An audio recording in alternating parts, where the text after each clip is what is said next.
Big profit demands big questions. Or let me put it this way, big questions lead to big profit. So I'm going to ask you a big question.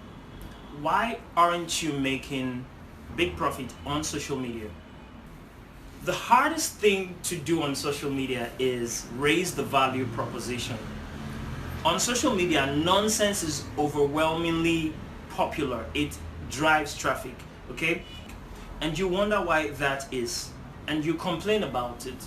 But there's something you can do about it.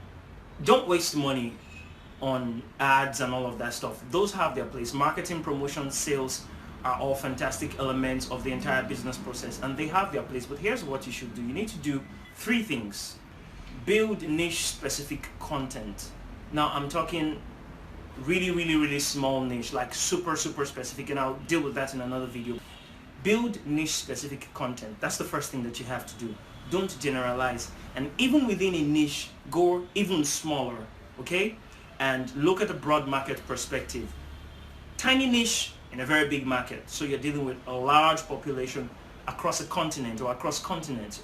The second thing that you want to do is to build a tribe. So you build people within that tribe who are empowered to repeat steps 1 and 2, which is to build niche specific content and to build a tribe.